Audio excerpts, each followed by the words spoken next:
اور ایک روایت حضرت سلیمان بن سرد رضی اللہ تعالی عنہ سے مروی ہے، کہتے ہیں کنت جالسا مع النبی صلی اللہ علیہ وآلہ وسلم، میں حضور علیہ السلام کی مجلس میں بیٹھا ہوا تھا، دو لوگ تھے، وہ آپس میں الجھ رہے تھے، ان میں سے ایک شخص کا چہرہ غصے سے سرخ ہو گیا، رگیں پھولی ہوئی تھیں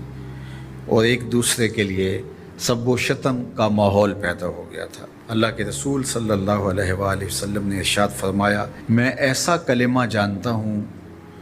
کہ اگر یہ کلمہ پڑھ لیں تو ان کا یہ غصہ زائل ہو جائے گا، ان کی جو کیفیت ختم ہو جائے گی، اور وہ کیا ہے؟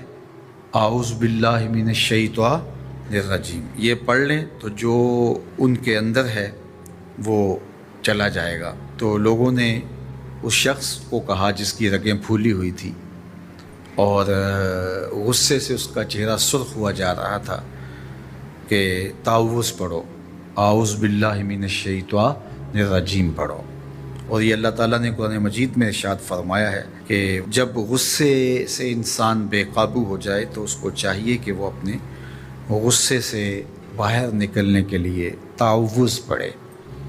ایک روایت میں ہے اللہ کے محبوب نے ارشاد فرمایا، تم میں سے اگر کوئی شخص غصے میں آئے تو وہ خاموش ہو جائے،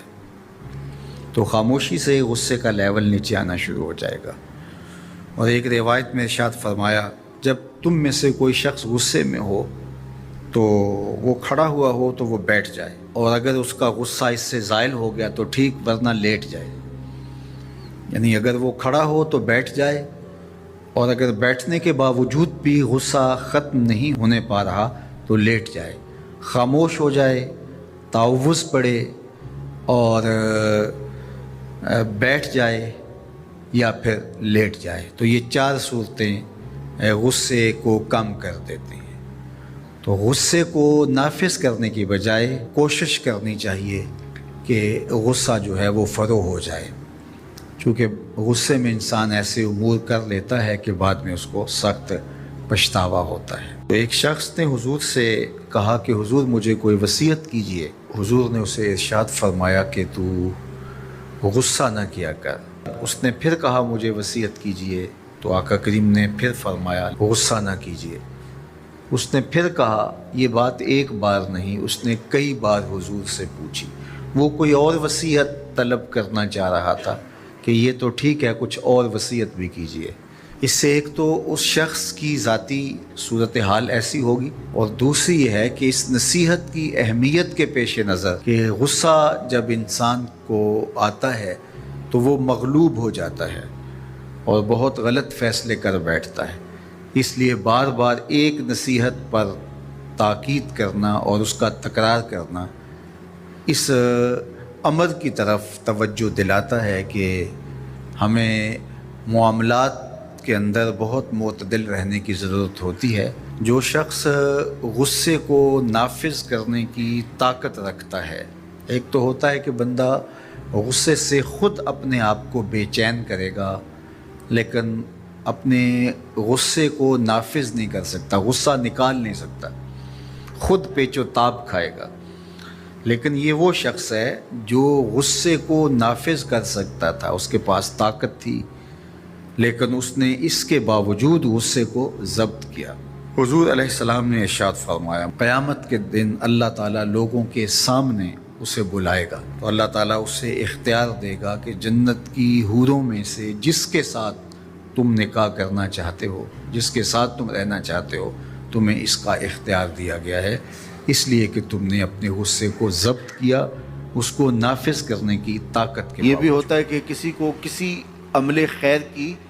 توفیق ہو جاتی ہے تو وہ اس پر اللہ کا شکر کرنے کی بجائے دوسرے لوگوں کو جو فی الحال اس توفیق سے محروم ہیں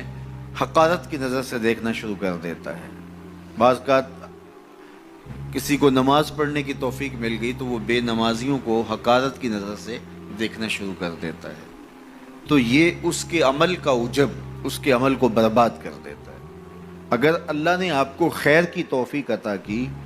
تو آپ ان لوگوں کو خیر کی طرف لانے کی کوشش میں لگ جائیں جو خیر کی راہ پہ نہیں ہیں۔ بے نمازیوں کو نماز کا عادی بنانے کے لیے آپ کی جد و جہد شروع ہو جانی چاہیے کہ یہ خیر مجھے نصیب ہوا تو اس کو بھی نصیب ہو جائے، نہ یہ کہ آپ کسی کو حقارت کی نظر سے دیکھیں اور خود پسندی کے مرض میں مبتلا ہو جائیں کہ دیکھو میں نمازی ہوں اور میرے پاس یہ ہے اور فلاں کے پاس یہ نہیں ہے۔ تو اس پر اللہ کا شکر ادا ضرور کیجئے کہ اللہ نے مجھے توفیق عطا کی، لیکن کسی کو حقیر جاننے کی بجائے اس کو خیر کی راہ پہ لانے کی کوشش کریں۔ تو یہ آپ کے صالح اعمال کی قبولیت کا ذریعہ بن جائے گا، نہیں تو اگر ریا شامل ہو گئی تو عمل برباد،